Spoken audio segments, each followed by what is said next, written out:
ನಮಸ್ಕಾರ ಸ್ನೇಹಿತರೆ, welcome to Kempee's kitchen. ಇವತ್ತು ಭಾನುವಾರದ ಲಾಗನ್ನ ಶೇರ್ ಮಾಡ್ತಾ ಇದ್ದೀನಿ. ಭಾನುವಾರ ನಾನು APMCಗೆ ಹೋಗಿದ್ದೆ. ಅಲ್ಲಿ ಸ್ವಲ್ಪ ಟೊಮೊಟೊ ಬೇಕಾಗಿತ್ತು, ಹುಳಿ ಟೊಮೊಟೊ. ಕೆ ಜಿಗೆ ₹15 ಅಂತ ಹೇಳಿದ್ರು. ಹಾಗಾಗಿ ಕೆ ಜಿಗೆ ₹15 ಹೆಂಗಾದರೂ ಪರವಾಗಿಲ್ಲ ಅಂತ ಅಂದ್ಬಿಟ್ಟು ತಗೊಂಡು ಬಂದೆ. ಯಾಕೆಂದರೆ ಹೊರಗಡೆ ಎಲ್ಲ 20, 25, 30 ಹಂಗೆಲ್ಲ ನಡೀತಾ ಇದೆ. ಆ ಕಾರಣಕ್ಕೋಸ್ಕರ ತಂದುಬಿಟ್ಟು ಒಂದು ಕವರ್ಗೆ ಕಟ್ಟಿಟ್ಟಿದ್ದೆ. ಸ್ವಲ್ಪ ಕಾಯಿ ಥರ ಇತ್ತು, ಅದಕ್ಕೆ. ಇವಾಗ ಸ್ವಲ್ಪ ಮೆತ್ತಗಾಗಿರೋದೆಲ್ಲ ಆರಿಸ್ಕೊಂಡು ಗಟ್ಟಿಯಾಗಿರೋದೆಲ್ಲ ಎತ್ತಿಟ್ಬಿಡೋಣ ಅಂತ. ಯಾವುದೇ ಕಾರಣಕ್ಕೂ ಇದನ್ನು ಫ್ರಿಜ್ಜಲ್ಲಂತೂ ಇಡೋದಿಲ್ಲ, ಹಾಗೆ ಹೊರಗಡೆ ಇಡ್ತೀನಿ. ಬನ್ನಿ ವಿಡಿಯೋ ಶುರು ಮಾಡೋಣ. ವಿಡಿಯೋ ಇಷ್ಟ ಆದಲ್ಲಿ ಒಂದು ಲೈಕ್ ಕೊಡಿ, ಹೊಸ್ತಾ ನೋಡ್ತಾ ಇರೋರು ಸಬ್ಸ್ಕ್ರೈಬ್ ಮಾಡ್ಕೊಳ್ಳಿ. ನಿಮ್ಮ ಅನಿಸಿಕೆ ಅಭಿಪ್ರಾಯಗಳನ್ನು ಕಮೆಂಟ್ ಹಾಕಿ ಅಂತ ಹೇಳ್ತಾ ವೆಲ್ಕಮ್ ಟು ಕೆಂಪೀಸ್ ಕಿಚನ್. ಇವತ್ತು ಭಾನುವಾರ, ಸ್ವಲ್ಪ ಫ್ರೀ ಆಗಿದೆ. ತಲೆಗೆಲ್ಲ ಚೆನ್ನಾಗಿ ಎಣ್ಣೆ ಹಾಕ್ಕೋಬೇಕು ಅಂತ ಅಂದ್ಬಿಟ್ಟು ಸ್ವಲ್ಪ ಈರುಳ್ಳಿ ಮತ್ತು ಮೆಂತ್ಯ ಹಾಕ್ಬಿಟ್ಟು ಎಣ್ಣೆನ ಸ್ವಲ್ಪ ಬಿಸಿ ಮಾಡ್ಕೊಂಡು ಹಾಕೋಣ ಅಂತ. ಒಂದೇ ಸಲ ಜಾಸ್ತಿ ಮಾಡಿಟ್ಕೊಂಡ್ರೂ ಚೆನ್ನಾಗಿರೋದಿಲ್ಲ. ಮನೇಲೇ ಮಾಡಿಸಿರೋ ಕೊಬ್ಬರಿ ಎಣ್ಣೆ ಬೇರೆ ಇತ್ತಲ್ವ, ಅದನ್ನು ಹಾಕ್ಕೊಳ್ಳೋಣ ಅಂತಂದ್ಬಿಟ್ಟು ಎಲ್ಲನೂ ರೆಡಿ ಮಾಡ್ಕೋಬೇಕು. ಇವತ್ತು ಮನೆ ಮಂದಿ ಎಲ್ಲ ಫುಲ್ಲು ಎಣ್ಣೆಮಯ ಅಂದರೆ ಎಣ್ಣೆಮಯ, ಆ ಥರ ಎಣ್ಣೆ ಹಚ್ಚಿದ್ದೀನಿ. ಇವತ್ತು ತುಂಬ ದಿನ ಆಗಿತ್ತು ಮನೆ ಖಾಲಿ ಮಾಡೋ ಬರದಲ್ಲಿ. ಸ್ಕಿನ್ ಕೇರು, ಹೇರ್ ಕೇರು, ಯೋಗ, ಪ್ರಾಣಾಯಾಮ ಎಲ್ಲವೂ ಬಿಟ್ಟಿದೆ. ಜೊತೆಗೆ ಸರಿಯಾಗಿ ಊಟ ತಿಂಡಿನೂ ಸಹ ಆಗ್ತಾಯಿರಲಿಲ್ಲ, ಹಂಗಾಗ್ತಾಯಿತ್ತು. ಇನ್ನು ಬೆಳಗ್ಗೆ ಎದ್ದ ತಕ್ಷಣ ಸ್ಟವನ್ನೆಲ್ಲ ಒರೆಸ್ಕೊಂಡು ಸ್ವಲ್ಪ ಜೀರಿಗೆ ಕಷಾಯ, ಇನ್ನಿಬ್ಬರಿಗೆ ಅರಿಶಿನ ನೀರು ಬೇಕು, ನನಗೆ ಜೀರಿಗೆ ಕಷಾಯ ಬೇಡ ಅಂತಂದರು. ಅದನ್ನು ಮಾಡಿಕೊಟ್ಬಿಟ್ಟು ಉಳಿದ ಕೆಲಸ ಮಾಡ್ಕೊಳ್ಳೋಣ ಅಂತಂದ್ಬಿಟ್ಟು ಕೆಲಸನ ಶುರು ಮಾಡ್ತಾಯಿದ್ದೀನಿ. ಇವತ್ತು ಕಡಲೆಕಾಳು, ಹಾಗೆ ಮನೆಯಲ್ಲೇ ಬೆಳೆದಿರೋ ಅವರೆಕಾಳು, ಒಣ ಅವರೆಕಾಳು ಇತ್ತು. ಅದನ್ನು ಹಾಕ್ಬಿಟ್ಟು ಸಾಂಬಾರು ಮಾಡೋಣ ಅಂತಂತ. ಸಿಂಪಲ್ ರೆಸಿಪಿ, ತುಂಬಾ ಚೆನ್ನಾಗಿರುತ್ತೆ. ತೆಂಗಿನಕಾಯಿನ ಕಡಿಮೆ ಹಾಕಿ ಮಾಡಬೇಕು. ಜಾಸ್ತಿ ತೆಂಗಿನಕಾಯಿ ಹಾಕಿದ್ರೆ ಸಾಂಬಾರು ಗಟ್ಟಿಯಾಗುತ್ತೆ. ಯಾಕೆಂದರೆ ಅವರೆಕಾಳಲ್ಲಿ ಬೆಂದಾಗ ತಿಕ್ನೆಸ್ ಜಾಸ್ತಿ ಆಗುತ್ತೆ ಸಾಂಬಾರು, ಆ ಕಾರಣಕ್ಕೋಸ್ಕರ. ಇನ್ನು ಸ್ಟವ್ನೆಲ್ಲ ಒರೆಸ್ಕೊಂಡು ಕೆಲಸನ ಶುರು ಮಾಡ್ತೀನಿ. ಸೊ ಇವತ್ತಿನ ವಿಚಾರದಲ್ಲಿ ಏನಪ್ಪ ಅಂತಂದರೆ, ಮನೆ ಕೆಲಸ ಜೊತೆಗೆ ಸ್ವಲ್ಪ ಮಾತುಕತೆ ಅಂತೂ ಇದ್ದೇ ಇರುತ್ತೆ. ಜೀವನದಲ್ಲಿ ಹೆಣ್ಣೆ ಆಗಲಿ ಗಂಡೆ ಆಗಲಿ ಒಂದು ನಿರೀಕ್ಷೆಗಳನ್ನು ಇಟ್ಕೊಂಡಿರ್ತೀವಿ.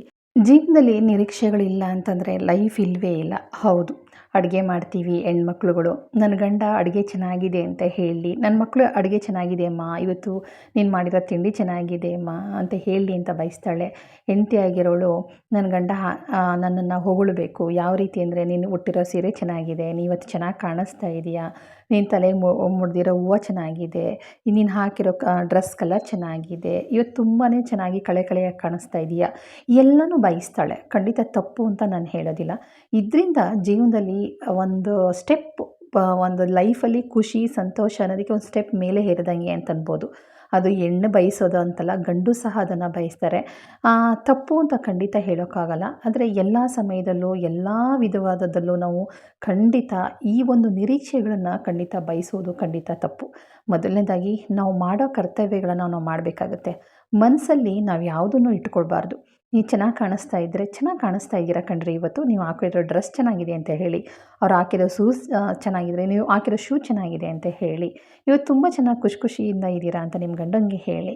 ಮಕ್ಳಿಗಾದರೂ ಅಷ್ಟೇ, ಅತ್ತೆ ಮಾವನಿಗಾದರೂ ಅಷ್ಟೇ, ನಾದಿನಿಯರಿಗಾದರೂ ಅಷ್ಟೇ, ಪ್ರತಿಯೊಂದು ಮನಸ್ಸು ಬಿಚ್ಚಿ ಹೇಳಿ. ಮನಸ್ಸಿನಲ್ಲಿ ಇಟ್ಕೊಂಡು ನಾನು ಹೇಳಬೇಕಾಗಿತ್ತು ಅಥವಾ ನಾನು ಹೇಳಿದರೆ ಏನು ಅಂದ್ಕೊಳ್ತಾರೋ ಅಂತ ಖಂಡಿತ ಭೇದ ಭಾವ ಅಂತೂ ಖಂಡಿತ ಮಾಡೋದಕ್ಕೆ ಹೋಗಬೇಡಿ.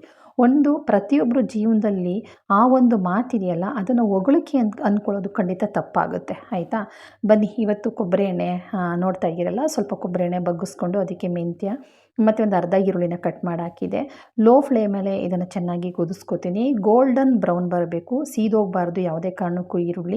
ಈರುಳ್ಳಿ ಏನಾದರೂ ಸೀದೋಯ್ತು ಅಂತಂದರೆ ನಿಜಕ್ಕೂ ತಲೆಗೆ ಅದು ಎಣ್ಣೆ ಹಚ್ಚೋಕ್ಕೆ ಆಗೋದಿಲ್ಲ, ಅಷ್ಟು ಕೆಟ್ಟ ಸ್ಮೆಲ್ ಬರ್ತಾ ಇರುತ್ತೆ. ಅದು ತಲೆಗೆ ಹಚ್ಚೋದಕ್ಕೆ ಚೆನ್ನಾಗಿರೋದಿಲ್ಲ, ಒಳ್ಳೆಯದು ಅಲ್ಲ.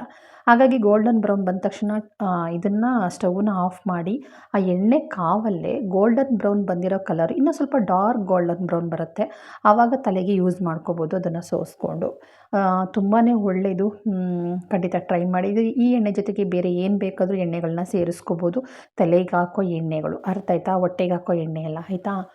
ಬನ್ನಿ, ಇವತ್ತು ಹಾಲೆಲ್ಲ ಬಿಸಿ ಮಾಡಿಟ್ಟು ಇವತ್ತು ಅವರೆಕಾಳನ್ನ ನೆನೆ ಹಾಕಿದ್ದೆ. ಅದನ್ನು ಚಿಲುಕಿಸ್ಕೊಂಡು ಕಡಲೆಕಾಳನ್ನು ಸಹ ನೆನೆ ಹಾಕಿದ್ದೆ. ಅದನ್ನೆಲ್ಲನೂ ಫ್ರಿಜ್ಜಲ್ಲಿ ಇಟ್ಟಿದ್ದೀನಿ. ಅದನ್ನು ಬೇಗ ತೊಗೊಂಡು ಸಾಂಬಾರನ್ನ ಮಾಡಬೇಕು. ಆಗಲೇ ಹೇಳ್ತಾ ಇದ್ದೀನಿ, ನಿರೀಕ್ಷೆಗಳು ಇಲ್ಲದೇ ಇರೋವಂತಹ ಖಂಡಿತ ಜೀವನನೇ ಅಲ್ಲ. ಆದರೆ ನಿರೀಕ್ಷೆಗಳನ್ನು ಎಲ್ಲ ಟೈಮಲ್ಲೂ ಎಲ್ಲ ಮನುಷ್ಯರ ಮೇಲೂ ಅಂದರೆ ಪ್ರತಿಯೊಬ್ಬರು, ಈಗ ಅಕ್ಕಪಕ್ಕದವರಾಗಿರ್ಬೋದು, ಸಂಬಂಧಗಳಾಗಿರ್ಬೋದು, ಇನ್ನೊಬ್ಬರು ನಮ್ಗೆ ಗೊತ್ತಿಲ್ಲದೇನೋ ಸಹಾಯ ಮಾಡಿರ್ತೀವಿ, ಅವರಿಂದನೇ ಆಗಿರ್ಬೋದು, ಖಂಡಿತ ನಿರೀಕ್ಷೆಗಳನ್ನು ಇಟ್ಕೊಳ್ಳೋದು ಖಂಡಿತ ತಪ್ಪು. ಜೀವನದಲ್ಲಿ ಕಷ್ಟ ಸುಖ ಒಳ್ಳೆಯದು ಕೆಟ್ಟದ್ದು ಯಾವುದು ಹೇಳಿ ಕೇಳಿ ಬರೋದಿಲ್ಲ. ಲೈಫಲ್ಲಿ ಕಷ್ಟ ಅಂತಂತ ಬಂದಾಗ ನಮಗೆ ಗೊತ್ತೋ ಗೊತ್ತಿಲ್ಲದೇನೋ ಇನ್ನೊಬ್ಬರಿಗೆ ನಾವು ಸಹಾಯ ಮಾಡಿರ್ತೀವಿ. ಆ ಸಹಾಯನ ಎಡದ ಕೈ ಕೊಟ್ಟಿದ್ದು ಬಲದ ಕೈ ಗೊತ್ತಾಗಬಾರ್ದು ಅಂತ ಹೇಳ್ತಾರೆ. ಅದನ್ನು ಸಹಾಯ ಅಂತ ಹೇಳ್ತಾರೆ. ನಾವು ಮಾಡಿರೋ ಸಹಾಯನ ನಾನು ಅವ್ರ ಸಹಾಯ ಮಾಡಿದ್ದೀನಿ. ನಾಳೆ ನನ್ನ ಕಷ್ಟಕ್ಕೆ ಅವರಿಂದ ನನಗೇನಾದರೂ ಸಹಾಯ ಮಾಡಬೇಕು ಅಂತ ಯಾರೂ ನಿರೀಕ್ಷೆನ ಇಟ್ಟುಕೊಂಡು ಖಂಡಿತ ಮಾಡೋದಿಲ್ಲ. ಆದರೆ ಅಂಥ ಸಂದರ್ಭ ಬಂದಾಗ, ಕಷ್ಟಕಾಲ ಬಂದಾಗ ನೆನಪಾಗ್ತಾರೆ. ಯಾವ ರೀತಿ ಅಂದರೆ ನಾನು ಅವ್ರಿಗೆ ಈ ಥರ ಎಲ್ಲ ಮಾಡಿದೆ, ಇವ್ರಿಗೆ ಈ ರೀತಿ ಎಲ್ಲ ಹೆಲ್ಪ್ ಮಾಡಿದೆ, ಅವ್ರಿಗೆ ಇಂಥ ಸಂದರ್ಭದಲ್ಲಿ ಈ ಥರ ಎಲ್ಲ ಹೆಲ್ಪ್ ಮಾಡಿದೆ. ಆದರೆ ಇವತ್ತೊಂದು ದಿನದಲ್ಲಿ ನನಗೆ ಯಾರೂ ಸಹಾಯ ಮಾಡೋರಿಲ್ಲ ಅಂತ ನಾವು ಸುಮ್ಮನೆ ಕೂತಿದ್ರೂ ಸಹ ನೆನಪಾಗುತ್ತೆ. ನೆನಪು ಮಾಡ್ಕೊಳ್ಳೋದ್ರಲ್ಲಿ ಖಂಡಿತ ಯಾವುದೇ ರೀತಿ ತಪ್ಪು ಅಂತೂ ಖಂಡಿತ ಅಲ್ಲ. ಆದರೆ ನೆನಪು ಮಾಡ್ಕೊಳ್ಳೋ ಭರದಲ್ಲಿ ನಾವು ಕೆಲವು ಮಾತುಗಳು ಬಾಯಿಂದ ಬರುತ್ತೆ. ನನ್ನಿಂದ ಬೇರೆಯವ್ರ ಎದುರುಗಡೆ ಆಗಿರ್ಬೋದು, ಅಥವಾ ದೇವ್ರ ಮುಂದೆ ಆಗಿರ್ಬೋದು, ಅಥವಾ ನಮ್ಮನ್ನು ನಾವು ಸುಮ್ಮನೆ ಕೂತಿದ್ದಾಗಾರ ಆಗಿರ್ಬೋದು, ಟಿ ವಿ ನೋಡ್ತಾ ಏನೇ ಆಗಲಿ ಸುಮ್ಮನೆ ಇದ್ದಾಗ ನಮ್ಮನ್ನು ನಾವು ಅಂದ್ಕೊಳ್ತೀವಿ, ನಮ್ಮಿಂದ ಎಲ್ಲರೂ ಸಹಾಯ ಪಡ್ಕೊಳ್ತಾರೆ. ಆದರೆ ನಾವು ಕಷ್ಟದಲ್ಲಿದ್ದಾಗ ಯಾರೂ ನಮಗಾಗಲ್ಲ, ಯಾರೂ ನಮ್ಮ ಹತ್ರ ಸುಳಿದು ನೋಡಲ್ಲ, ಯಾರೂ ನನಗೆ ಹೆಲ್ಪ್ ಮಾಡೋರಿಲ್ಲ ಅಂತ ನಾವು ಕೊರಗ್ತೀವಿ. ಖಂಡಿತ ಈ ಕೊರಗೋದ್ರಿಂದ ಏನಾಗುತ್ತೆ, ನಮಗೆ ಬರೋಂತಹ ಪುಣ್ಯದ ಫಲ ನಿಜಕ್ಕೂ ಅರ್ಧ ತುಂಡಾಗುತ್ತೆ ಅಂತಲೇ ಹೇಳ್ಬೋದು. ಹೌದು, ನಿರೀಕ್ಷೆಗಳನ್ನು ಇಟ್ಕೊಂಡು ನಾವು ಸಹಾಯನ ಮಾಡಬೇಡಿ ಅಂತ ಹೇಳಿದೆ. ನಿರೀಕ್ಷೆಗಳನ್ನು ಯಾವತ್ತು ಇಟ್ಕೊಂಡು ನಾವು ಸಹಾಯ ಮಾಡ್ತೀವೋ ಅದನ್ನು ಸಹಾಯ ಅಂತ ಅನ್ನಿಸ್ಕೊಳ್ಳೋದಿಲ್ಲ. ಅದ್ರ ಸಹಾಯ ಮಾಡಿದ್ಮೇಲೆ ಇನ್ನೊಬ್ಬರಿಂದ ಸಹಾಯ ಬೇಡೋದು ಮೊದಲನೇ ತಪ್ಪು. ಏನಂದರೆ ನಾವು ಇನ್ನೊಬ್ಬರಿಂದ ನಿರೀಕ್ಷೆಯನ್ನು ಇಟ್ಕೊಂಡು ಬೇಡಿದಾಗ ಅವ್ರು ಸಹಾಯ ಮಾಡದೇ ಇರುವಾಗ ಶಾಪ ಹಾಕೋದಿದೆಯಲ್ಲ, ಅದು ಮಹಾನ್ ದೊಡ್ಡ ತಪ್ಪು. ಅದು ದೇವ್ರಿಗೆ ಬೈತೀವಿ, ಆ ಭಗವಂತ ತಿನ್ನೋನು ಹಾಗೆ, ಅಲ್ಲಿ ಭಗವಂತ ಹಾಗಾಗ, ಭಗವಂತ ಹೀಗಾಗ, ಅವಳಿಗೆ ಹಾಗೆಲ್ಲ ಮಾಡಿದೆ, ಇವಳಿಗೆ ಹೀಗೆಲ್ಲ ಮಾಡಿದೆ ಅಂತೆಲ್ಲ ಅಂದ್ಕೊಳ್ಳೋದು. ಅದ್ರ ಜೊತೆಗೆ ಇನ್ನೂ ಕೆಲವರಂತೂ ಯಾರ್ಯಾರಿಗೆ ಏನೇನು ಹೆಲ್ಪ್ ಮಾಡಿರ್ತೀರ ಅದನ್ನೆಲ್ಲನೂ ಇನ್ನೊಬ್ಬರ ಮುಂದೆ ಹೀಯಾಳಿಸಿ ಮಾತಾಡೋದು.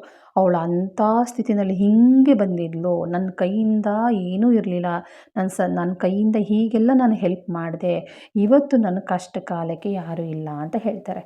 ಹೌದು, ಇವತ್ತು ಸಹಾಯ ಅಂತ ಬೇಡ್ಕೊಂಡು ಬಂದಾಗ, ಅದು ಸಹಾಯ ಅಂತ ಮಾಡಿದಾಗ ಅದನ್ನು ನಾವು ಖಂಡಿತ ಇನ್ನೊಬ್ಬರಿಂದ ನಿರೀಕ್ಷೆ ಮಾಡೋದು ದೊಡ್ಡ ತಪ್ಪಾಗುತ್ತೆ. ಜೀವನದಲ್ಲಿ ಯಾವುದೇ ಕಾರಣಕ್ಕೂ ಯಾರಿಂದನೂ ನಿರೀಕ್ಷೆಯನ್ನು ಇಟ್ಕೊಳ್ಳೋಕೆ ಹೋಗಬೇಡಿ. ಇದ್ರ ಜೊತೆಗೆ ಸ್ವಂತ ಭರವಸೆಯನ್ನು ನಾವು ಹೊಂದ್ಕೋಬೇಕು. ನನ್ನ ಲೈಫು, ನನ್ನ ಕಷ್ಟ ನಂದು, ನನ್ನ ಸುಖ ನಂದು. ನಾನು ಸುಖ ಬಂದಾಗ ನಾನು ಇನ್ನೊಬ್ಬರಿಗೆ ಹಂಚೋಕ್ಕಾಗೋದಿಲ್ಲ. ಇವತ್ತು ನನಗೆ ಕಷ್ಟ ಬಂದಿದೆ, ನಾನು ಇನ್ನೊಬ್ಬರನ್ನ ಹೀಯಾಳಿಸ್ತಿದ್ದೀನಿ, ಎಷ್ಟರ ಮಟ್ಟಿಗೆ ತಪ್ಪು ಸರಿ ಅಂತ ಖಂಡಿತ ಆಲೋಚನೆ ಮಾಡಿ. ಈ ಆಲೋಚನೆ ಯಾವತ್ತು ಮನುಷ್ಯನಿಗೆ ಬರುತ್ತೋ ಆವಾಗ ಯಾರಿಗೆ ನಾವು ಸಹಾಯ ಮಾಡಿರ್ತೀವೋ ಅವರಿಗೆ ಖಂಡಿತವಾಗ್ಲೂ ನಾವು ಬೈಯೋಕ್ಕೆ ಹೋಗೋದಿಲ್ಲ, ಸಹಾಯ ಮಾಡಲಿ ಅಂತ ನಿರೀಕ್ಷೆನೂ ಮಾಡೋದಿಲ್ಲ. ಹೌದು, ಯಾವತ್ತು ನಮ್ಮನ್ನು ನಾವು ಯಾವ ರೀತಿಲಿ ಅಂತಂದರೆ, ಏನೇ ಕಷ್ಟ ಬರಲಿ, ಏನೇ ಸುಖ ಬರಲಿ ನಾನು ಎದುರಿಸ್ತೀನಿ, ಏನೇ ಲೈಫಲ್ಲಿ ಎಂಥ ಸಂದರ್ಭದಲ್ಲಾದರೂ ಸಹಿ ನನ್ನ ಮನಸ್ಸನ್ನು ನಾನು ಅಂದರೆ ಹಾಳು ಮಾಡ್ಕೊಳ್ದರೆ ಒಂದು ಗಟ್ಟಿಯಾಗಿ ನಾನೆಲ್ಲೇ ನಿಂತ್ಕೋತೀನಿ ಅಂದ್ಕೊಂಡು ನೀವು ಯಾವತ್ತು ಹೆಣ್ಣಾಗಲಿ ಗಂಡಾಗಲಿ ಡಿಸೈಡ್ ಮಾಡ್ತೀವೋ ಇನ್ನೊಬ್ಬರು ನಿರೀಕ್ಷೆಯನ್ನು ಯಾರೂ ಬೇಡೋದಿಲ್ಲ. ಯಾವತ್ತೂ ನಾವು ಗಟ್ಟಿಯಾಗಿ ನಿಂತಾಗ ಸಹಾಯ ಮಾಡುವವರು ಖಂಡಿತವಾಗ್ಲೂ ಧೈರ್ಯವಾಗಿ ಬಂದು ಸಹಾಯನ ಮಾಡ್ತಾರೆ. ಸಹಾಯ ಮಾಡುವವರಿಗೂ ಭಯ ಇರುತ್ತೆ. ಇವತ್ತು ನಾನು ಸಹಾಯ ಮಾಡ್ತೀನಿ, ಸಹಾಯ ಪಡ್ಕೊಂಡಿರೋರು, ಅಯ್ಯೋ ನಾನು ಸುಮ್ಮನೆ ಇದ್ದೆ, ತಾನಾಗೆ ತಾನು ಬಂದು ಹೆಲ್ಪ್ ಮಾಡ್ತೀನಿ ಅಂತ ಬಂದಳು, ಇವಳಿಂದ ಈ ಥರ ಹಾಳಾಯಿತು ಅಂತ, ಅದು ಯಾವ ರೂಪದಲ್ಲಾದರೂ ಆಗಿರ್ಬೋದು, ಆರೋಗ್ಯದಲ್ಲಾಗಿರ್ಬೋದು, ಆಸ್ತಿಲಾಗಿರ್ಬೋದು, ಸಂಬಂಧಗಳಲ್ಲಾಗಿರ್ಬೋದು, ಯಾವುದ್ರಲ್ಲಾದ್ರೂ ಆಗಿರ್ಬೋದು, ಬಂದು ಸಹಾಯ ಮಾಡ್ತೀನಿ ಅಂತ ಬಂದಳು, ಅದು ಇದಕ್ಕೆ ಮೊದಲು ಇದ್ದುದಕ್ಕಿಂತ ಈಗ ಹದಗೆಟ್ಟೋಯಿತು, ಹಾಳಾಗೋಯಿತು, ಅವಳಿಂದನೇ ಹೀಗಾಯಿತು, ಇವನಿಂದನೇ ಹೀಗಾಯಿತು ಅಂತ ಅಂತಾರೆ ಅನ್ನೋ ಕಾರಣಕ್ಕೋಸ್ಕರ ಸಹಾಯ ಮಾಡುವವರು ಸಹ ಹಿಂದೆ ಮುಂದೆ ನೋಡ್ತಾರೆ. ಅದೇ ನಾವೇ ಧೈರ್ಯವಾಗಿ ಮುನ್ನುಗ್ಗಿದಾಗ ಸಹಾಯ ಮಾಡೋ ವ್ಯಕ್ತಿಗೂ ಒಂದು ಭರವಸೆ ಬರುತ್ತೆ, ಅದ್ರ ಜೊತೆಗೆ ಧೈರ್ಯ ಬರುತ್ತೆ. ಪರವಾಗಿಲ್ಲ, ನಾನು ಒಂದು ಬೆರಳು ಕೊಟ್ಟರೆ ಸಾಕು, ಅವನು ಇಡೀ ಹಸ್ತವನ್ನು ಹಿಡ್ಕೊಂಡು ಮೇಲೆ ಹತ್ತುತ್ತಾನೆ ಅನ್ನೋ ಭರವಸೆ ಬರುತ್ತೆ. ಹೌದು ಸ್ನೇಹಿತರೆ, ಜೀವನದಲ್ಲಿ ಸಹಾಯನ ನಿರೀಕ್ಷೆ ಮಾಡಬೇಡಿ. ನಿರೀಕ್ಷೆ ಮಾಡಿದ್ರೆ ಸಹಾಯ ಆಗೋದಿಲ್ಲ. ಪ್ರತಿಯೊಬ್ಬರು ಜೀವನದಲ್ಲಿ ಕಷ್ಟ ಸುಖ ಎಲ್ಲ ಬರುತ್ತೆ. ಲೈಫಲ್ಲಿ ಒಂಟಿಯಾಗಿ ಎದುರಿಸೋದಕ್ಕೆ ಶುರು ಮಾಡಿ. ಯಾವತ್ತು ಇನ್ನೊಬ್ಬರನ್ನ ಬರಲಿ ನಮ್ಗೆ ಒಳ್ಳೇದು ಮಾಡಲಿ ಅಂತ ನಿರೀಕ್ಷೆ ಮಾಡ್ತಾ ಕೂತ್ಕೋತೀವೋ ಜೀವನದಲ್ಲಿ ನಾವು ಖಂಡಿತ ನೆಮ್ಮದಿಯಾಗಿರೋದಕ್ಕೆ ಆಗೋದಿಲ್ಲ, ಸಂತೋಷವಾಗಿರೋದಕ್ಕೂ ಆಗೋದಿಲ್ಲ. ಲೈಫನ್ನು ಎದುರಿಸೋ ಶಕ್ತಿ ಅಂತೂ ಖಂಡಿತ ಯಾರಿಗೂ ಇರೋದಿಲ್ಲ. ಲೈಫನ್ನು ಎದುರಿಸ್ಬೇಕು ಅಂತಂದರೆ ಸ್ವಲ್ಪ ನಾವು ತಾಳ್ಮೆಯಿಂದ ಯೋಚನೆ ಮಾಡಬೇಕು. ಎಲ್ಲದಕ್ಕೂ ನಾನು ಒಂಟಿಯಾಗಿ ನನ್ನ ಜೀವನದಲ್ಲಿ ನಾನು ಗೆಲ್ಲಬಲ್ಲೆ, ನನ್ನ ಕೆಲಸವನ್ನು ಮಾಡಬಲ್ಲೆ, ಈ ಒಂದು ಕಷ್ಟನ ನಾನು ನಿಭಾಯಿಸಬಲ್ಲೆ, ಈ ಗುರಿನ ನಾನು ಮುಟ್ಟಬಲ್ಲೆ ಅಂತಂತ ಯಾವತ್ತು ನಾವು ಮನಸ್ಸಲ್ಲಿ ಒಂದು ಶಪಥ ಮಾಡ್ತೀವೋ ಆವತ್ತಿಗೆ ನಮಗೆ ಬಂದಿರೋ ಕಷ್ಟಗಳೆಲ್ಲ ಓಡಿ ಹೋಗುತ್ತೆ. ತುಂಬ ದೂರದಲ್ಲಿರುವಂತಹ ಕಲ್ಲು ಮುಳ್ಳುಗಳ ದಾರಿನೂ ಸಹ ನಮಗೆ ಹಗುರವಾಗಿ ಸ ಮ ನ ಯಾವುದೇ ಕಲ್ಲು ಮುಳ್ಳುಗಳು ಇಲ್ಲದೇ ಒಂದು ಹೂವಿನ ಹಾದಿಯಾಗೆ ಕಾಣಿಸುತ್ತೆ ಅಂತ ಹೇಳ್ತೀನಿ. ಹೌದು ಸ್ನೇಹಿತರೆ, ಲೈಫಲ್ಲಿ ಸಹಾಯ ಅಂತನ್ನೋದು ಬರೀ ನಾವು ಕಷ್ಟದಲ್ಲಿದ್ದಾಗ ಅಂತಲ್ಲ, ನಿರೀಕ್ಷೆ ಅಂತನ್ನೋದು ನಾವು ಬೇರೆಯವರು ಮಾಡಿದ ಕೆಲಸವನ್ನ ಮಾಡಿಕೊಟ್ಟಾಗ, ಬೇರೆಯವ್ರಿಗೆ ಒಳ್ಳೇದು ಮಾಡಿದಾಗ ಅವರು ನಮ್ಗೆ ಹೊಗಳ್ಲಿ, ನಮ್ಗೆ ಮುಂದಕ್ಕೆ ಬರಲಿ ಅಂತಂದ್ಬಿಟ್ಟು ನಿರೀಕ್ಷೆ ಮಾಡ್ತೀವಲ್ಲ, ಅದಕ್ಕೂ ತುಂಬಾ ತಪ್ಪಾಗುತ್ತೆ. ಲೈಫಲ್ಲಿ ನಿರೀಕ್ಷೆಗಳು ಇರಬೇಕು. ಹೌದು, ನಿರೀಕ್ಷೆಗಳು ಇದ್ದಾಗ ಏನಂತ ನಿರೀಕ್ಷೆ ಇರುತ್ತೆ? ನನ್ನ ಗಂಡ ಇವತ್ತು ನನ್ನ ಅಡುಗೆನ ಹೊಗಳ್ಬೇಕು ಅನ್ನೋ ನಿರೀಕ್ಷೆ ಇದ್ದೇ ಇರುತ್ತೆ. ಎಲ್ಲ ಹೆಂಡತಿಯರಿಗೂ, ಎಲ್ಲ ಗಂಡಂದಿರಿಗೂ ಇದ್ದೇ ಇರುತ್ತೆ. ನನ್ನ ಹೆಂಡ್ತಿನ ಇವತ್ತು ತುಂಬ ಚೆನ್ನಾಗಿ ಕಾಣ್ತಾ ಇದ್ದರೆ ಇವತ್ತು ಚೆನ್ನಾಗಿ ಕಾಣಿಸ್ತಿದ್ಯಾ ಅಂತ ಗಂಡ ಹೊಗಳ್ಬೇಕು. ನನ್ನ ಹೆಂಡ್ತಿ ನನ್ನ ಹೊಗಳ್ಬೇಕು. ಯಾವ ರೀತಿ ಅಂದರೆ, ಇವತ್ತು ಹಾಕಿರೋ ಶರ್ಟ್ ಚೆನ್ನಾಗಿದೆ, ಇವತ್ತು ಖುಷಿಯಿಂದ ಇದ್ರಿ, ಇವತ್ತು ಬೈಕ್ ತೊಗೊಂಡಿರೋ ಚೆನ್ನಾಗಿದೆ ಅಂತ ಹೊಗಳ್ಬೇಕು ಅಂತ ಎಲ್ಲ ನಿರೀಕ್ಷೆ ಮಾಡ್ತಾರೆ. ಸಣ್ಣ ಪುಟ್ಟಗಳ ನಿರೀಕ್ಷೆಯನ್ನು ಸಂಬಂಧದಲ್ಲಿ, ಸಣ್ಣ ಪುಟ್ಟ ಹೊಗಳಿಕೆಗಳನ್ನು, ಸಣ್ಣ ಪುಟ್ಟ ಆಶಾ ಭಾವನೆಗಳನ್ನು ಖಂಡಿತ ಜೀವನದಲ್ಲಿ ಅಳವಡಿಸ್ಕೊಳ್ಳಿ. ಅದರಲ್ಲೂ ಸಂಬಂಧಗಳಲ್ಲಿ, ಗಂಡ ಹೆಂಡತಿ ಮಕ್ಕಳ ಸಂಬಂಧದಲ್ಲಿ ಪ್ರತಿ ದಿನವೂ ಇರಬೇಕು. ಅದನ್ನು ಇಲ್ಲ ಅಂತಂದರೆ ಅದು ತುಂಬ ತಪ್ಪಾಗುತ್ತೆ. ಇದನ್ನು ನಾವು ನಿರೀಕ್ಷೆ ಅಂತ ಹೇಳೋಕ್ಕಾಗೋದಿಲ್ಲ, ಅಥವಾ ನಾವು ಪ್ರತಿಯೊಬ್ಬರಿಗೂ ಸಹಾಯ ಅಂತಲೂ ಹೇಳೋಕ್ಕಾಗೋದಿಲ್ಲ. ಇದನ್ನು ನಿರೀಕ್ಷೆ ಇಟ್ಕೊಳ್ಳಿಲ್ಲ ಅಂದರೆ ಜೀವನದಲ್ಲಿ ಖಂಡಿತ ಜೀವನದಲ್ಲಿ ಸಂತೋಷ ಕಾಣೋಕ್ಕೆ ಯಾರಿಂದನೂ ಸಹಾಯ ಸಾಧ್ಯ ಇಲ್ಲ ಅಂತ ಹೇಳ್ತೀನಿ. ಹೌದು, ಏನೇ ಆಗಲಿ, ಸಣ್ಣ ಪುಟ್ಟದ್ದು ಒಂದು ಬಳೆ ತಗೊಂಡ್ರೂ ಅಷ್ಟೇ, ಚೆನ್ನಾಗಿದೆ ಕಣೆ ಅಂತ ಹೇಳಿ ಎಷ್ಟು ಖುಷಿಯಾಗುತ್ತೆ ಗೊತ್ತಾ. ಗಂಡ ಆಗಿರೋರು ಏನೋ ಒಂದು ಅವರು ಬೇಕಾಗಿರೋ ಒಂದು ವ್ಯಾಲೆಟ್ ತೊಗೊಳ್ತಾರೆ, ಇವತ್ತು ಕಲರ್ ತುಂಬ ಚೆನ್ನಾಗಿದೆ ಅಂತ ಹೇಳಿ. ಅಕಸ್ಮಾತ್ ಚೆನ್ನಾಗಿಲ್ಲ ಅಂತಂದ್ರೂ ಚೆನ್ನಾಗಿಲ್ಲ ಅಂತ ಹೇಳೋಕ್ಕೆ ಹೋಗಬೇಡಿ. ಓಕೆ, ಕಲರ್ ಚೆನ್ನಾಗಿದೆ, ಕ್ವಾಲಿಟಿನೂ ಚೆನ್ನಾಗಿದೆ, ಬಟ್ ಈ ಕಲರ್ಗಿಂತ ಈ ಕಲರ್ ಬೆಟರ್ ಇತ್ತು, ಪರವಾಗಿಲ್ಲ ಬಿಡು, ನೆಕ್ಸ್ಟ್ ಟೈಮ್ ತಗೊಂಡಾಗ ತಗೋ ಅಂತ ಆ ಥರ ಹೇಳ್ಕೊಡಿ. ಅಯ್ಯೋ, ನೀನು ಯಾಕೆ ತಗೊಂಡೆ ಈ ಕಲರ್ನ, ನೀವೇನಕ್ಕೆ ಪರ್ಚೇಸ್ ಮಾಡಿದ್ರಿ, ಇದ್ರ ಬದಲಿಗೆ ಇದು ತಗೊಳ್ಬೋದಾಗಿತ್ತು, ಚೆನ್ನಾಗಿತ್ತು ಅಂತಂದ್ಬಿಟ್ಟು ನಾವೇನಾದರೂ ಅಂದಾಗ ಅಲ್ಲೇನಾಗುತ್ತೆ ಗೊತ್ತಾ, ಮನಸ್ಸಿಗೆ ತುಂಬ ನೋವಾಗುತ್ತೆ. ಹೌದು, ಗಂಡ ಹೆಂಡತಿ ಮಕ್ಕಳ ಸಂಬಂಧದಲ್ಲಿ ನಿರೀಕ್ಷೆಗಳು ತುಂಬ ಇರುತ್ತೆ. ಹೊರಗಿನ ಸಂಬಂಧದಲ್ಲಿ ನಿರೀಕ್ಷೆಗಳು ಯಾವ ರೀತಿ ಅಂತಂದರೆ, ಹಣ ಕಾಸು, ಕಷ್ಟ ಸುಖ ಬಂದಾಗ ಹೆಗಲು ಕೊಟ್ಕೊಂಡು ನಿಂತ್ಕೊಳ್ಳೋದಕ್ಕೆ ಸಹಾಯ ಇರುತ್ತೆ, ನಿರೀಕ್ಷೆಗಳಿರುತ್ತೆ. ಆದರೆ ಗಂಡ ಹೆಂಡತಿ ಮಕ್ಕಳ ಸಂಬಂಧದಲ್ಲಿ ಪ್ರೀತಿ, ವಿಶ್ವಾಸ, ನಂಬಿಕೆ ಅನ್ನೋ ನಿರೀಕ್ಷೆ ಇರುತ್ತೆ. ಖಂಡಿತ ಗಂಡ ಹೆಂಡತಿ ಮಕ್ಕಳ ಸಂಬಂಧದಲ್ಲಿ ಈ ನಿರೀಕ್ಷೆಯನ್ನು ಹುಸಿ ಮಾಡೋದಕ್ಕೆ ಹೋಗಬೇಡಿ. ಆದರೆ ಹೊರಗಡೆಯವ್ರ ಹತ್ರ ಯಾವುದೇ ಕಾರಣಕ್ಕೂ ನಿಮ್ಮ ನಿರೀಕ್ಷೆಯನ್ನು ಬಯಸೋದಕ್ಕೆ ಹೋಗಬೇಡಿ. ನಿರೀಕ್ಷೆ ಮಾಡ್ತಾ ಕೂತ್ಕೋಬೇಡಿ. ಇನ್ನೊಬ್ಬರು ಸಹಾಯ ಮಾಡಲಿ ಅಂತ ಬಯಸ್ತಾ ಕೂತ್ಕೋಬೇಡಿ. ಮಾಡಿರೋ ಸಹಾಯನ ಹೀಯಾಳಿಸ್ಬೇಡಿ, ಹಂಗಿಸ್ಬೇಡಿ. ಮಾಡಿರೋ ಸಹಾಯಕ್ಕೆ ಬೆಲೆ ಕಟ್ಟೋದಕ್ಕೆ ಹೋಗಬೇಡಿ. ಹೌದು, ಜೀವನದಲ್ಲಿ ಪ್ರತಿಯೊಬ್ಬರು ಜೀವನದಲ್ಲೂ ಗಂಡ ಹೆಂಡತಿ ಮಕ್ಕಳು ಈ ಮನೆಯಲ್ಲಿ ಯಾವತ್ತು ನಿರೀಕ್ಷೆ ಅಂತ ಇರುತ್ತೋ, ಯಾವತ್ತು ಹೊಗಳಿಕೆ ಅಂತ ಇರುತ್ತೋ, ಯಾವತ್ತು ಆ ಮನೆ ಸಂತೋಷವಾಗಿರುತ್ತೆ. ಹೌದು ಸ್ನೇಹಿತರೆ, ಎಲ್ಲರ ಲೈಫಲ್ಲೂ ಒಂದಲ್ಲ ಒಂದು ರೀತಿ ತೆಗಳಿಕೆಗಳು ಹೊಗಳಿಕೆಗಳು ಎಲ್ಲರ ಲೈಫಲ್ಲೂ ಇರುತ್ತೆ. ತೆಗಳಿಕೆ ಬಂದಾಗ ಬಿಟ್ಟಾಕ್ಬಿಟ್ಟು ಅದನ್ನು ಪಾಸಿಟಿವ್ ಆಗಿ ತಗೋಬೇಕು. ತೆಗಳಬೇಕು, ಅವರನ್ನು ಬೈಬೇಕು ಅಂತ ಗಂಡಂಗೆ ಅನ್ಸಿದ್ರು ನೀವು ತೊಗೊಂಡು ಬಂದಿರೋದು ಈ ಒಂದು ಏನೇ ಮನೆ ತೊಗೊಂಡು ಬಂದರೆ ಇದು ಚೆನ್ನಾಗಿಲ್ಲ, ಇದು ಕಲರ್ ಚೆನ್ನಾಗಿಲ್ಲ, ಕ್ವಾಲಿಟಿ ಚೆನ್ನಾಗಿಲ್ಲ, ಅಂಗಡಿ ಚೆನ್ನಾಗಿಲ್ಲ, ದುಡ್ಡು ಜಾಸ್ತಿ ಆಯಿತು ಅನ್ನೋ ಬದಲು, ಗಂಡ ಹೆಂಡತಿ ಇಬ್ರಿಗೂ ಹೇಳ್ತಾ ಇದ್ದೀನಿ, ಅನ್ನೋ ಬದಲು ತರೋದಂತಂದೆ ನಾನು ಸ್ವಲ್ಪ ಮುಂದೆ ಹೋಗಿದ್ರೆ ಆಯ್ತಿರಲ್ವಾ, ಇಲ್ಲ ನನಗೊಂದು ಫೋನ್ ಮಾಡೋಕ್ಕೆ ಹೇಳಿದಿದ್ರೆ ನಾನು ಇಂಥ ಅಂಗಡಿಗೆ ಹೋಗು ಅಂತ ನಾನೇ ಹೇಳ್ತಾ ಇದ್ದೆ. ಇಲ್ಲಾಂದರೆ ಬೇರೆ ಅಂಗಡಿ ಇನ್ನೊಂದು 4 ಅಂಗಡಿ ವಿಚಾರಿಸ್ಬಿಟ್ಟು ತರಬೇಕಾಗಿತ್ತು. ಕಲರೇನೋ ಓಕೆ, ಬಟ್ ಈ ಕಲರ್ ಇದ್ದರೆ ಚೆನ್ನಾಗಿತ್ತು, ಕ್ವಾಲಿಟಿ ಪರವಾಗಿಲ್ಲ ಬಿಡು, ಬಂದಷ್ಟು ದಿನ ಬರಲಿ, ಆಮೇಲೆ ಮುಂದಕ್ಕೆ ನೋಡ್ಕೊಳ್ಳೋಣ.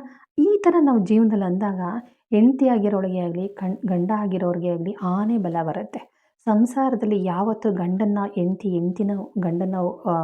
ಹೆಂಡತಿನ ಗಂಡ ಹೊಗಳ್ತಾರೋ ಅವತ್ತು ಜೀವನದಲ್ಲಿ 10 ಆನೆ ಬಲ ಇಬ್ರಿಗೂ ಬರುತ್ತೆ. ಏನೇ ಬಂದ್ರೂ ನನ್ನ ಗಂಡ ನನ್ನ ಜೊತೆ ಇದ್ದಾನೆ, ನನ್ನ ಹೆಂಡತಿ ನನ್ನ ಜೊತೆ ಇದ್ದಾಳೆ ಅನ್ನೋ ಒಂದು ಸಂತೋಷ, ನಂಬಿಕೆ, ನೆಮ್ಮದಿ ಎಲ್ಲವೂ ಸಿಗುತ್ತೆ. ನಿರೀಕ್ಷೆಗಳನ್ನು ಎಲ್ಲಿ ಇಟ್ಕೋಬೇಕು, ಎಲ್ಲಿ ಇಟ್ಕೋಬಾರ್ದು, ಯಾವ ಸಂಬಂಧಗಳಲ್ಲಿ ಇಟ್ಕೋಬೇಕು ನಿರೀಕ್ಷೆನ, ಯಾವ ಸಂಬಂಧಗಳಲ್ಲಿ ಯಾವ ರೀತಿ ನಿರೀಕ್ಷೆ ಇಟ್ಕೊಂಡ್ರೆ ಒಳ್ಳೆಯದು, ಯಾವ ಸಂಬಂಧದಲ್ಲಿ ನಾವು ಯಾವ ಒಂದು ಬಯಸ್ತೀವಲ್ಲ ಸಹಾಯ ಮಾಡಲಿ ಅಂತ, ಆ ಬಯಸೋದನ್ನು ನಾವು ಎಲ್ಲಿಟ್ಕೋಬೇಕು ಅಂತ ಅನ್ನೋದನ್ನು ಯೋಚನೆ ಮಾಡಿ. ದಯವಿಟ್ಟು ಗಂಡ ಹೆಂಡತಿ ಮಕ್ಕಳು ಈ ಮೂವರು ಅಲ್ಲಿ ಯಾವುದೇ ಕಾರಣಕ್ಕೂ ನಿರೀಕ್ಷೆಗಳನ್ನು ಸುಳ್ಳು ಮಾಡೋದಕ್ಕೆ ಹೋಗಬೇಡಿ. ನಿರೀಕ್ಷೆಗಳನ್ನು ಇಟ್ಕೊಂಡಾಗ, ಭರವಸೆಯನ್ನು ಇಟ್ಟುಕೊಂಡಾಗ, ಹೊಗಳಿಕೆ ಅಂತ ಇಟ್ಕೊಂಡಾಗ ಅದನ್ನು ಹುಸಿ ಮಾಡೋದಕ್ಕೆ ಹೋಗಬೇಡಿ. ಮನಸ್ಸಿನಲ್ಲಿ ಏನಾದರೂ ಪ್ರೀತಿ ಬಂದರೆ ಖಂಡಿತ ಮಾತಾಡಿ. ಅವ್ರನ್ನ ಹೊಗಳ್ಬೇಕು ಅಂತಂದರೆ ಖಂಡಿತ ಹೊಗಳಿ. ಅವ್ರನ್ನ ಬೈಬೇಕಾದ್ರೂ ಸಹ ಯಾವ ರೀತಿ ಬೈಬೇಕು, ಯಾವ ರೀತಿ ಅದನ್ನು ಚೆನ್ನಾಗಿಲ್ಲ ಅಂತ ಹೇಳಬೇಕು ಅದನ್ನು ತಿಳ್ಕೊಂಡು ಹೇಳಿ.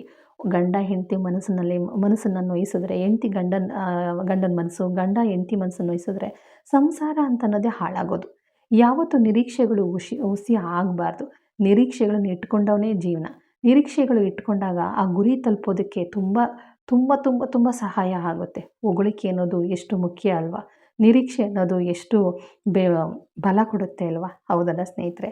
ನೋಡಿದ್ರಲ್ಲ, ಇವತ್ತು ಕಡಲೆಕಾಳು ಮತ್ತು ಚಿಲಕವರೆ ಒಣ ಅವರೆಕಾಳನ್ನ ನೆನೆ ಹಾಕಿದ್ದೆ. ಅದನ್ನ ಚಿಲುಕಿಸಿಟ್ಟಿದ್ದೆ. ಅದು ಸಾಂಬಾರು ಮಾಡಿದ್ದೀನಿ. ನೀವೆಲ್ಲರೂ ಹೇಗೆ ಮಸಾಲ ಕೊಟ್ಟು ಮಾಡ್ತೀರೋ ಅದೇ ಥರನೇ ಮಾಡಿರೋದು. ಅದಕ್ಕೆ ಬಿಸಿ ಬಿಸಿ ರಾಗಿ ಮುದ್ದೆ ಮಾಡಿದ್ದೀನಿ. ತುಂಬ ಅಂದರೆ ತುಂಬ ಚೆನ್ನಾಗಿರುತ್ತೆ. ಈ ಒಂದು ಗೊಜ್ಜು ಬಂದುಬಿಟ್ಟು ದೋಸೆಗೆ, ಇಡ್ಲಿಗೆ, ಚಪಾತಿಗೆ, ರೊಟ್ಟಿಗೆಲ್ಲ ತುಂಬ ಚೆನ್ನಾಗಿರುತ್ತೆ. ನನಗಂತೂ ರಾಗಿ ಮುದ್ದೆಗಂತೂ ತುಂಬ ಚೆಂದ. ರಾಗಿ ಮುದ್ದೆ ರೈಸ್ಗಂತೂ ಸಖತ್ತಾಗಿರುತ್ತೆ. ಗಟ್ಟಿ ತೆಳು ಬೇಕು ಅಂತ ನೋಡಿ ಮಾಡ್ಕೊಳ್ಳಿ. ಸ್ವಲ್ಪ ತೆಳುವಾಗಿರಬೇಕು ಅಂತ ಅನ್ನೋದಾದರೆ ಸ್ವಲ್ಪ ತೆಂಗಿನಕಾಯಿ ಕಡಿಮೆ ಹಾಕ್ಕೊಳ್ಳಿ. ಗಟ್ಟಿಯಾಗಿರಬೇಕು ಅಂದರೆ ಒಂದು ಸ್ವಲ್ಪ ಒಂದು ಟೊಮೊಟೊ ಅಥವಾ ಒಂದು ಅರ್ಧ ಟೊಮೊಟೊ ಜಾಸ್ತಿ ಹಾಕ್ಕೊಳ್ಳಿ. ಒಂಚೂರು ತೆಂಗಿನಕಾಯಿ ಜಾಸ್ತಿ ಹಾಕ್ಕೊಳ್ಳಿ. ಯಾಕೆಂದರೆ ಚಿಲಕವರೆ ಬೇಳೆ ಅಲ್ವಾ, ಆ ಬೇಳೆಕಾಳು ಬೆಂದಷ್ಟು ಸಾಂಬಾರು ಗಟ್ಟಿಯಾಗುತ್ತೆ. ಸ್ನೇಹಿತರೆ, ಇವತ್ತಿನ ವಿಡಿಯೋದಲ್ಲಿ ಏನು ಅನ್ನಿಸ್ತು ಖಂಡಿತ ನನಗೆ ಕಮೆಂಟ್ ಹಾಕಿ. ನಿರೀಕ್ಷೆಗಳು ಅಥವಾ ನನಗೆ ಹೆಲ್ಪ್ ಮಾಡಲಿ ಅಂತ ಕಾಯ್ತಾ ಕೂತ್ಕೊಳ್ಳೋದು, ಅಥವಾ ಇವರಿಂದ ನಮ್ಮನ್ನು ಹೊಗಳ್ಲಿ ಅಂತ ಕಾಯ್ತಾ ಕೂತ್ಕೊಳ್ಳೋದು ತಪ್ಪಾ ಸರಿನಾ ಅಂತ ನಾವೇ ನಿರ್ಧಾರ ಮಾಡಬೇಕು. ಸಂಸಾರ ಅನ್ನೋ ಸಾಗರದಲ್ಲಿ, ಸಂಸಾರ ಅಂತನ್ನೋದನ್ನು ಜೀವನದಲ್ಲಿ ಸಾಗರ ಅಂತ ಎಲ್ಲರೂ ಹೇಳಿಬಿಟ್ಟಿದ್ದಾರೆ. ಆ ಸಾಗರದಲ್ಲಿ ಹಾಲಾಹಲ ಎದ್ದೇಳಿಸೋದು ಬೇಡ. ನಿಜವಾಗ್ಲೂ ಅದನ್ನು ಯಾವತ್ತೂ ನಗುವಿನ ಸಾಗರ ಮಾಡ್ಕೋಬೇಕು. ಶಾಂತವಾದ ಸಾಗರನ ಮಾಡಿಕೊಂಡು ಜೀವನದಲ್ಲಿ ನೆಮ್ಮದಿಯಾಗಿರಬೇಕು ಅಂತ ಅನ್ನೋದಾದರೆ ಒಳ್ಳೆಯದನ್ನು ಸಹ ಕೆಟ್ಟದ್ದು ಮಾಡ್ಕೋಬೋದು, ಕೆಟ್ಟದನ್ನು ಸಹ ಒಳ್ಳೇದು ಮಾಡ್ಕೋಬೋದು.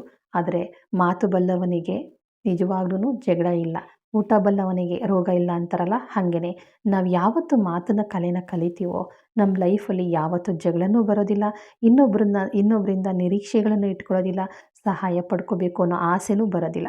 ಯಾವತ್ತು ಸಹಾಯ ಇನ್ನೊಬ್ಬರಿಂದ ನಿರೀಕ್ಷೆ ಮಾಡೋದಿಲ್ವೋ ಆವತ್ತು ನಾವು ಧೈರ್ಯವಾಗಿ ಜಗತ್ತನ್ನು ಎದುರಿಸ್ಬೋದು. ಜೀವನದಲ್ಲಿ ಬಂದದ್ದು ಬರಲಿ, ಭಗವಂತನ ದಯೆ ಇರಲಿ, ಏನೇ ಆಗಲಿ ನಾನಿದ್ದೀನಿ, ಕಷ್ಟ ಆಗಲಿ ಸುಖ ಆಗಲಿ ನಾನು ಎಲ್ಲನೂ ಫೇಸ್ ಮಾಡ್ತೀನಿ ಅಂತ ನಿಂತ್ಕೋಬೋದು. ಯಾವತ್ತು ನಾವು ಇನ್ನೊಬ್ಬರು ಬರಲಿ, ಸಹಾಯ ಮಾಡಲಿ, ನಾನು ಅವ್ರಿಗೆ ಅವತ್ತು ಹೆಲ್ಪ್ ಮಾಡಿದ್ದೆ, ಇವತ್ತು ಅವರು ಹೆಲ್ಪ್ ಮಾಡಲಿ ಅಂತ ನಾವು ಬಯಸ್ತಾ ನಿಂತ್ಕೋತೀವೋ ಆವತ್ತು ನೆಮ್ಮದಿಯಾಗಿರೋಕ್ಕಾಗೋದಿಲ್ಲ. ಜೀವನದಲ್ಲಿ ಸಹಾಯ ಮಾಡಿರೋ ವ್ಯಕ್ತಿ ನಮಗೆ ಸಹಾಯ ಮಾಡಲೇಬೇಕು ಅನ್ನೋ ಕಾನೂನೇನೂ ಇಲ್ಲ. ಸಹಾಯ ಮಾಡೋದಕ್ಕೆ ನಾವು ಬಯಸುವಂತಹ ವ್ಯಕ್ತಿಗಳು ಅಥವಾ ನಮ್ಮಿಂದ ಸಹಾಯ ಪಡೆದಂತಹ ವ್ಯಕ್ತಿಗಳ ಸ್ಥಿತಿ, ಸಂದರ್ಭ, ಸನ್ನಿವೇಶಗಳು ಹೇಗಿರುತ್ತೋ ಗೊತ್ತಿಲ್ಲ. ಈಗ ನಾನೇ ಒಂದಿನ ಹೇಳ್ತೀನಿ, ನನ್ನ ಮಗನಿಗೆ ತುಂಬ ಫೀಸ್ ಕಟ್ಟೋದಕ್ಕೆ ತೊಂದರೆ ಆಗಿತ್ತು. ಬೇರೆಯವರಿಂದ ನಾನು ಫೀಸ್ ಕಟ್ಟೋದಕ್ಕೆ ಹಣ ತಗೊಂಡೆ. ಹಣ ಏನೋ ಸಾಲ ಏನೋ ತೀರಿಸ್ದೆ. ಸುಮಾರು 5-6 ವರ್ಷಗಳ ಆದಮೇಲೆ ನಮ್ಮದು ನಾನಾ ಕಾರಣಗಳಿಂದ ಮನೆಯಲ್ಲಿ ತುಂಬ ತೊಂದರೆಗಳಾಯಿತು. ತೊಂದರೆಗಳಾದಾಗ ಅಲ್ಪ ಸ್ವಲ್ಪ ತೊಂದರೆಗಳ ಹೇಳ್ಕೊಳಕ್ಕಾಗದಿರೋ ಅಷ್ಟು ತೊಂದರೆಗಳಾಯಿತು. ಅಂಥ ಸಂದರ್ಭದಲ್ಲಿ ನಮ್ಮ ಹತ್ರ ಕೈಯಲ್ಲಿ ದುಡ್ಡಿರಲಿಲ್ಲ. ಯಾವ ವ್ಯಕ್ತಿ ನಮಗೆ ಸಹಾಯ ಮಾಡಿದ್ರೋ ಆ ವ್ಯಕ್ತಿ ಬಂದು ನೀವೊಂದು 10,000 ರೂಪಾಯಿ ಇದ್ದರೆ ಕೊಡು ಅಂತ ಕೇಳಿದರು. ಆವತ್ತಿನ ದಿನ ನಮಗೆ 10,000 ರೂಪಾಯಿನೂ ಕೊಡುವಂಥ ಶಕ್ತಿ ಇರಲಿಲ್ಲ. ಅಣ್ಣ, ಇಂಥ ಟೈಮಲ್ಲಿ ಬಂದಿದ್ದೀರಲ್ಲ, ನಮ್ಗೆ ಈ ಥರ ಪ್ರಾಬ್ಲಮ್ ಇದೆ ಅಂತಂದ್ಬಿಟ್ಟು ನಾನು ಹೇಳಿ ಕಳಿಸ್ದೆ. ಆ ವ್ಯಕ್ತಿ ಆಡಿದ ಮಾತು ಜೀವನನೇ ಬದಲಾಯಿತು. ಏನು ಅಂತ ನಾಳಿನ ವಿಡಿಯೋದಲ್ಲಿ ಹೇಳ್ತೀನಿ.